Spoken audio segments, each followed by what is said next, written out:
요나서 4장 1절에서 11절 말씀입니다. 요나가 매우 싫어하며 성내며.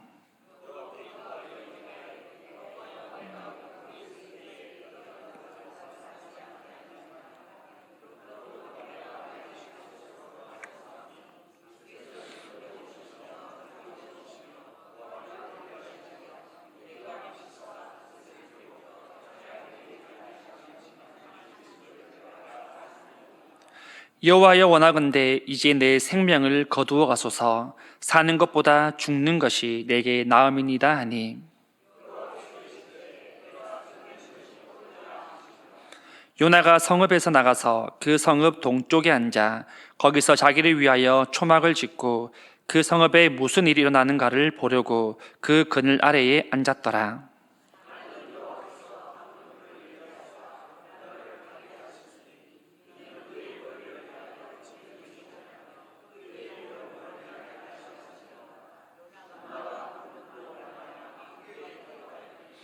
하나님이 벌레를 예비하사 이튿날 새벽에 그 박넝쿨을 갉아 먹게 하심에 시드니라.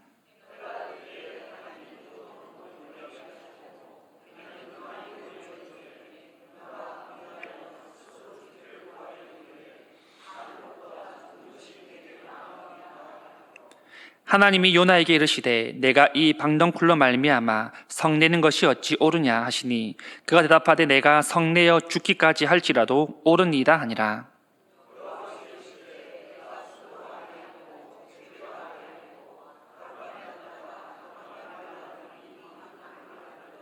같이 합니다. 하물며 이 큰 성읍 니느웨에는 좌우를 분별하지 못하는 자가 12만 명이요 가축도 많이 있나니 내가 어찌 아끼지 아니하겠느냐 하시니라. 아멘. 우리 서로 이렇게 인사합시다. 하나님께서 당신의 모든 삶을 예비해 두셨습니다. 아멘. 네, 우리 하나님은 우리의 모든 것을 예비해 두신 줄 믿고 고백하며 살아갈 수 있기를 소망합니다. 이 예비하다라는 것은 필요할 때 쓰일 수 있도록 미리 갖추어 두는 것을 의미하는데요. 대표적으로 우리는 성경 이야기를 기억할 때 가장 먼저 떠올릴 수 있는 그 사건이 바로 이 아브라함과 이삭의 사건일 겁니다. 아브라함은 늦은 나이에 아들 이삭을 가지게 되는데요. 이 늦게 태어난 만큼 얼마나 사랑스럽고 눈에 넣어도 아프지 않겠습니까? 그런 아들과 함께 하나님을 잊어버린 채 행복한 나날을 보내고 있었습니다. 하지만 어느 날 하나님께서 청천벽력과 같은 이 하나님의 그 음성을 아브라함에게 들려주시는데요. 바로 자기 아들 이삭을 번제로 산 제물로 드리라는 하나님의 음성을 듣게 됩니다. 아브라함은 정말 많은 고민에 빠졌을 텐데요. 아니, 이건 고민할 것도 못 되지 않겠습니까?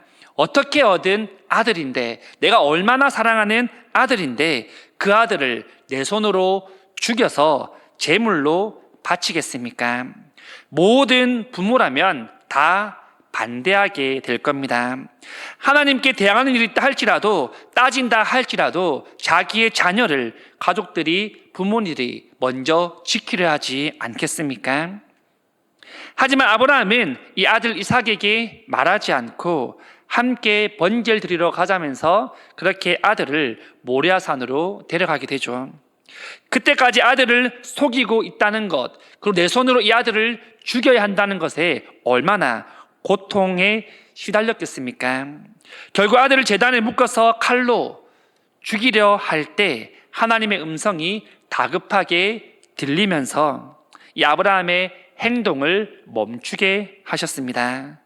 그때 하나님께서 미리 순양을 준비하셔서 숯불에 뿌리 걸리게 하셔서 하나님께서 미리 이 번제물을 예비하셨습니다. 그래서 아브라함이 그 땅을 여호와 이레라고 부르면서 여호와께서 준비하셨다라는 그런 고백을 한 것을 우리 너무나도 잘 알고 있습니다. 우리도 살아가다 보면 생각지도 못하게 어려움을 당할 때가 있는데요. 만약에 어떤 일들이 나에게 닥쳐올 것이라는 것을 우리가 미리 안다라면 우리는 어느 정도 그것을 위하여서 준비할 수 있습니다. 하지만 미리 마음의 준비도 어떠한 준비도 하지 못했는데 갑자기 우리에게 어려움이 닥쳐오면 우리는 너무나 마음이 힘들고 무너지게 되는 것을 경험하게 됩니다. 우리의 힘으로 할 수 없는 것이 눈으로 너무나도 선명하게 보이기 때문에 우리는 절망에 빠지고 고통에 몸부림치게 되는 것이죠. 하지만 놀랍게도 때마다 하나님의 도우심으로, 하나님의 예비하심으로 우리가 그 일들을 넘어서고 위로받게 되는 것을 우리는 또한 경험하게 됩니다. 우리는 볼 수 없지만 하나님께서 우리의 모든 삶을 위하여서 우리의 길을 예비해 두셨음이 확실함을 우리는 살아가면서 잘 알 수 있다는 것입니다. 여러분, 요나는 물고기 뱃속에 들어가서 하나님 앞에 회개하고 니느웨에 가서 하나님이 명령하신 그 명령, 심판의 메시지를 그렇게 전했었는데요. 이때 그 복음을 듣고 그 심판의 메시지를 듣고 많은 사람들과 왕들이 베옷을 입고 하나님 앞에 회개하며 자복하며 통곡하며 나왔습니다. 이때 하나님은 이들을 용서해 주셨는데요. 요나는 제대로 된 회개의 말씀 전하지 않았고 오로지 심판의 메시지, 그 메시지도 딱 하루만 전했지만 니느웨의 백성들과 왕은 기가 막히게 그 메시지를 알아듣고 회개하며 돌아서게 되었습니다. 이렇게 결국 니느웨 백성들이 회개하고 돌아섰다라고 끝났다라면 요나서는 나름 깔끔하게 끝이 나게 될 텐데요. 비록 요나가 1장부터 지금 하나님 말씀대로 순종하지 않고 그렇게 불순종했지만 그래도 하나님의 말씀을 전함을 통하여서 니느웨가 회개하며 구원받았다, 이렇게 하면 요나는 얼마나 아름다운 그런 엔딩을 맺게 되겠습니까? 그런데 요나의 태도는 여전히 하나님의 뜻과 달랐음을 우리가 잘 알 수 있는 것이죠. 요나서 1장의 태도부터 지금 이 4장의 마지막 장까지 태도를 보면 요나는 한결 같았다라고 그렇게 우리는 평가할 수 있을 겁니다. 오늘 말씀 1절에 보시면 요나가 매우 싫어하고 성내며라고 그렇게 말합니다. 본문만 봐도 요나가 얼마나 싫어하는지 그의 감정을 우리가 고스란히 느낄 수 있는데요. 우리가 싫어한다라와 매우 싫어한다라는 그 어감은 다르지 않습니까?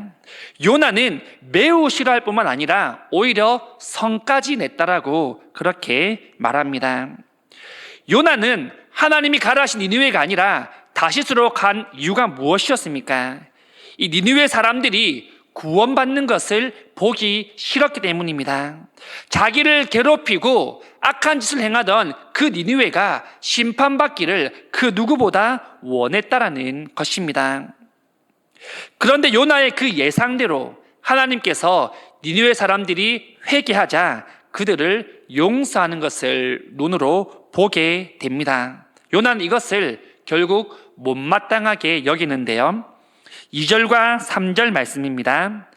여호와께 기도하여 이르되 여호와여 내가 고국에 있을 때에 이러하겠다라고 말씀하지 아니하였나이까. 그러므로 내가 빨리 다시스로 도망하였사오니 주께서는 은혜로우시며 자비로우시며 노하기를 더디하시며 인애가 크시사 뜻을 돌이켜 재앙을 내리지 아니하시는 하나님이신 줄을 내가 알았음이니이다. 여호와여 원하건대 이제 내 생명을 거두어 가소서. 사는 것보다 죽는 것이 내게 나음이니이다 하니. 요나가 하나님 앞에 이렇게 따집니다. 하나님, 제가 이래서 니느웨에 안 온다고 하지 않았습니까? 분명히 이들이 회개하면 하나님이 용서할 것을 내가 알고 있었습니다. 그래서 내가 다시스로 도망간 건데 왜 나를 다시 여기에 불러서 나를 고통 중에 몰아내십니까? 차라리 저는 그 모습을 보지 못하겠으니 저를 죽여주십시오. 내가 차라리 죽는 것이 낫겠습니다라고 그렇게 하나님 앞에 따지고 있는 것이죠. 이스라엘 백성들은 선민입니다. 하나님이 택한 백성들입니다. 그렇기 때문에 당연히 자신들만이 하나님 앞에 보호받고 사랑받고 구원받는다라고 생각하며 살았습니다. 이방인들까지 하나님께서 택하시고 이방인까지 용서하신다니 요나로서는 도저히 이해를 할 수 없었던 것이죠. 더구나 이들은 매번 이스라엘을 지독하게 괴롭혔던 그런 악하고 독한 그런 나라이지 않습니까? 하나님 왜 저주받아 마땅하고 멸망받아야 마땅할 이들을 용서하십니까? 라고 요나가 그렇게 하나님 앞에 항의하고 있습니다. 하나님, 저 사람은 왜 도둑질도 하고 나쁜 짓도 하고 그러는데 왜 용서하시고 왜 그들을 구원하려고 하십니까? 그들은 저주받아 마땅하고 죽어야 마땅하지 않겠습니까? 라고 외치는 우리의 모습과 같다라는 겁니다. 정말 그렇지 않습니까, 여러분? 니느웨 사람들은 정말 이들의 모습만 보면 모두가 심판받아 마땅한 그러한 사람들입니다. 하나님 앞에 큰 죄악을 지은 그러한 성읍이기도 합니다. 뭐가 예뻐서 하나님께서 이들을 용서해 주실 필요가 있겠습니까? 하지만 요나서는 니느웨의 심판에 대해서 기록한 성경이 아닙니다. 하나님이 원하는 일들이 니느웨 성을 단지 심판하기 위해서 기록했던 것이 아니라는 것을 우리가 기억해야 합니다. 하나님은 니느웨가, 이 아수르가 회개하고 돌아오기를 처음부터 원하고 계셨습니다. 하나님이 원하는 것은 심판이 아니라 니느웨 성의 그 성읍의 사람들의 회복이고 구원이었습니다. 요나는 1장부터 4장까지 하나님의 뜻을 보면 그 뜻은 한 번도 변하지 않고 확고한 그 뜻을 하나님께서 계속해서 우리에게 말씀하고 계십니다. 요나가 가지 않자 요나를 계속해서 설득하셔서 다독여서 결국은 니느웨 성까지 보내시는 것이죠. 물론 요나는 끝까지 하나님 뜻을 반대하고 도망가고 하나님의 메시지도 자기의 생각만 전하기도 합니다. 하지만 하나님의 뜻은 사람의 뜻과 다르다라는 것을 우리는 잘 알 수 있습니다. 이럴 때 하나님 여기에 모인 우리에게만 구원의 계획을 가지고 있는 것이 아니라 하나님이 택한 백성들이 다시 하나님 앞에 돌아오기를 하나님은 기다리고 계신다라는 사실입니다. 그렇기 때문에 우리에게 복음을 들고 나가라고 그렇게 말씀합니다. 우리는 우리끼리 잘 먹고 잘 살고 우리끼리 신앙생활하고 천국 가면 된다라는 생각을 은연중에 하게 됩니다. 왜 굳이 저 사람까지 천국에 가야 합니까? 저 사람은 나쁜 사람 아닙니까? 저 사람은 죄가 많은 사람이 아닙니까? 많은 사람에게 상처를 준 사람이 아닙니까? 왜 제가 저 사람에게까지 복음을 전해야 됩니까? 라는 것을 우리가 말한다는 겁니다. 하지만 이는 사람의 뜻이 아니라 하나님의 뜻인 줄 믿습니다. 하나님은 모든 사람이 복음을 믿으면, 모든 사람이 예수님을 구주라 고백하면 하나님 나라에 갈 수 있는 그러한 권한을 허락해 주셨습니다. 흑인이든 백인이든 무엇이 중요하겠습니까? 돈이 많다고 천국 가고 돈이 없이 가난하다라고 지옥에 가겠습니까?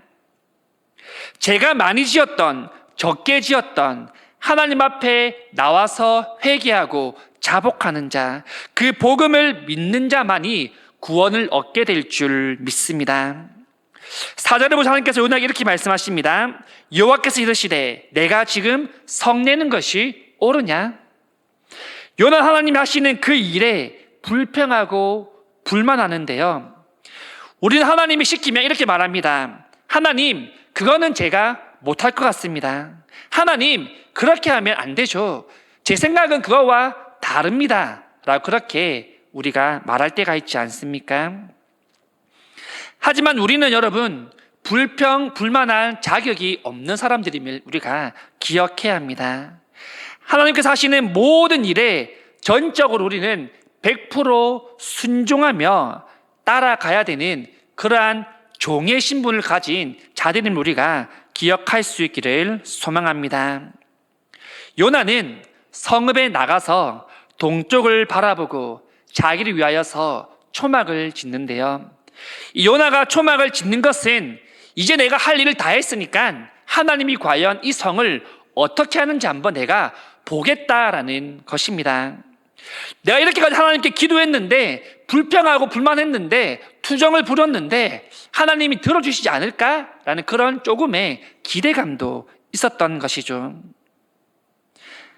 하나님이 한번 정하신 일은 우리가 바꿀 수 없는 줄 믿습니다.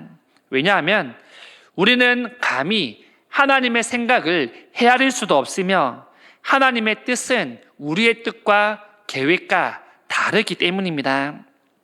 하나님이 그렇게 불평하고 불만하는 그런 요나를 위하여서 박넝쿨을 준비해 주시는데요. 햇빛의 어려움을 당하지 않도록 이 박넝쿨을 준비하셔서 요나를 햇빛으로부터 그늘을 지게 하셔서 지켜주셨습니다. 다시 말해서 요나 이 한 사람을 위하여서 박넝쿨을 자라나게 하셨다라는 사실입니다. 햇빛이 쨍쨍 찌는 날에 나무 그늘 안에나 또는 이 박넝쿨 안에 들어가면 햇빛으로부터 차단이 되는데요. 그러면 얼마나 시원하겠습니까? 하나님은 그 천막 사이로 들어오는 햇빛을 막기 위하여서 오로지 이 요나를 위하여서 박넝쿨을 준비해 주십니다. 하나님의 요나가 바다에 빠졌을 때도 요나를 위하여서 큰 물고기를 준비해서 그를 보호해 주셨습니다. 내리쬐는 그 햇볕 속에서도 하나님의 요나를 위하여서 그늘을 준비해 주신 것이죠. 이에 요나는 조금 기분이 풀리기 시작합니다. 그렇지, 하나님께서 나의 기도를 들어주시지, 하나님 나를 이렇게 사랑하시는데. 그래서 요나는 그 박넝쿨로 인하여서 크게 기뻐했다라고 성경은 말씀합니다. 그런데 7절에 보시면 하나님이 벌레를 예비하사 이튿날 새벽에 그 박넝쿨을 갉아먹게 하심에 시드니라라고 그렇게 다시 한번 기록합니다. 반대로 이번에는 하나님께서 벌레를 준비하셔서 준비하신 그 박넝쿨들을 다 갉아먹게 하십니다. 그래서 그늘을 이제는 없애는 것이죠. 왜 하나님께서 그렇게 하셨습니까? 요나가 마음을 돌리지 않았기 때문에 심술나서 과연 그렇게 하셨을까요? 아니면 하나님의 성품이 변덕스럽기 때문에 이랬다 저랬다 하셨을까요? 하나님은 요나에게 중요한 것을 가르치고자 하신 것입니다. 벌레가 박넝쿨을 갉아먹자 요나는 또다시 불평하고 불만하기 시작하는데요. 그러면서 다시 한 번 더 하나님, 차라리 내가 죽는 것이 낫겠습니다. 나를 죽여주시옵소서라고 두 번째 그렇게 하나님 앞에 이야기합니다. 하나님 불평하고 불만하는 요나에게 이렇게 말씀하시는데요. 요나야, 네가 박넝쿨을 심었느냐? 네가 자라게 했느냐? 네가 심지도 않는 그 박넝쿨, 하룻밤에 자랐다가 사라진 그 박넝쿨에 인하여서 너가 기뻐하며 좋아하지 않았느냐? 나도 이 니느웨 사람들이 내게 너무나도 소중하다. 그곳에는 좌우를 분별하지 못하는 어린아이들도 있고 노약자들도 있고 그 외에 약한 자들이 12만 명이나 있다. 그리고 가축도 있다. 내가 어찌 이 사람들을, 이 가축들을 사랑하지 않을 수 있겠느냐라고 요나에게 말씀하고 계십니다. 요나가 자신을 지켜준 그 박넝쿨, 잠시 있다 사라져버린 그 박넝쿨에 감사하며 기뻐했던 것처럼 하나님은 니느웨의 좌우를 분별치 못하는 그 많은 자들을 아끼며 사랑하셨다라는 사실입니다. 여러분, 복음은 어디에나 전해져야 될 줄 믿습니다. 하나님은 믿는 자들, 이미 하나님을 아는 자들도 아끼고 사랑하시지만 믿지 않는 자들, 하나님의 복음을 알지 못하는 자들이 하나님을 알고 그 복음을 듣고 주님께로 나오기를 간절히 원하고 계십니다. 우리는 여러분 복음을 전해야 되는 그 복음의 사명을 가지고 살아가게 됩니다.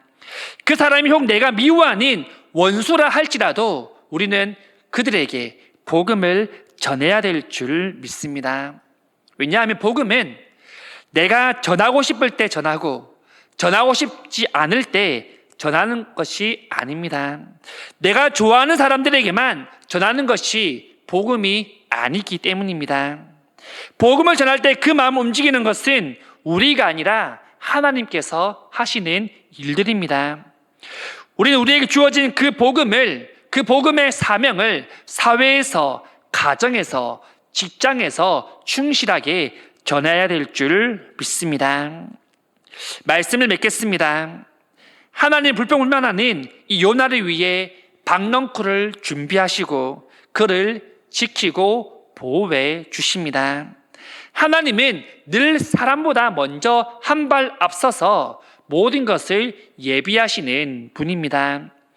우리가 무엇이 필요한지, 우리가 어떤 고민을 하는지 그 누구보다 하나님은 잘 알고 계십니다. 이는 하나님께서 우리에 대한 그 사랑을 잘 보여주고 있다라고 생각합니다. 사랑하지 않으면 어떻게 아낄 수 있고 품을 수 있고 함께 동행할 수 있겠습니까? 하나님이 요나를 사랑하셨기 때문에 계속해서 그를 설득하셨고 그가 힘들 때마다 건전해 주시고 도와주셨습니다. 하나님께서는 니느웨 백성들이 죄악이 너무나도 추하고 너무나도 많지만 그럼에도 불구하고 그들을 사랑하셨기 때문에 그들이 회개하고 돌아오기를 원하셨습니다. 하나님께서 우리를 너무나도 사랑하시기 때문에 이 예배의 자리에 불러주신 줄 믿습니다.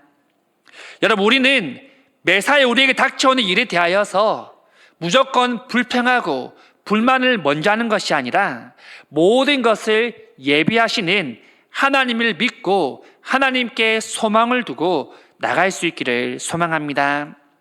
아브라함이 고백했던 여호와 이레라는 말처럼 그 고백처럼 여호와께서 우리를 위하여서 준비해 두십니다. 우리는 그냥 리더 대신 주인 대신 주님만 믿고 그 발자취를 따라가면 됩니다. 우리가 가장 힘들 때 이웃이나 가족이 우리를 위로해 줄 수 있습니다. 하지만 그 사람의 위로는 우리에게 영원한 만족을 줄 수는 없습니다. 우리에게 완전한 회복을 일으킬 수는 없습니다. 우리의 고민을 때로는 이웃에게, 때로는 가족에게 말 못할 이유가 있지도 않겠습니까? 그럼 우리는 그러한 고민을 어떻게 해결을 하시겠습니까? 모든 고민과 어려움들을 주님 앞에 가져오시기를 소망합니다. 주님은 이미 우리의 모든 고민과 상황을 잘 아십니다. 하지만 다 아시지만 우리가 직접 그 고민을 주님 앞에 가져 나올 때까지 그 기도의 제목들을 주님 앞에 올려드릴 때까지 주님은 잠잠히 기다리신다는 겁니다. 여러분, 우리의 인생을 살아가면서 놓치고 있는 것들이 없는지 한 번씩 돌아볼 수 있기를 바랍니다. 하나님 보시기에는 우리는 여전히 부족한 사람들입니다. 그렇기 때문에 하나님께서는 우리의 모든 길을 예비하심을 통하여서 부족하고 연약한 우리를 성장하게 하시고 우리가 놓치는 것들을 깨닫게 하십니다. 우리가 그 하나님의 놀라운 뜻을 알고 순종하며 나갈 수 있기를 원합니다. 우리 하나님은 우리가 알지 못하는 많은 길들, 모든 길들을 예비해 두시는 분입니다. 모든 성도님들이 우리의 모든 삶이 하나님 한 분께 달려있는 줄 믿으시고 기억하시고 하나님 앞에 우리의 모든 삶을 온전히 맡겨드리며 하나님 앞에 영광 돌리는 삶을 살아갈 수 있는 성도님들이 다 될 수 있기를 간절히 소망합니다.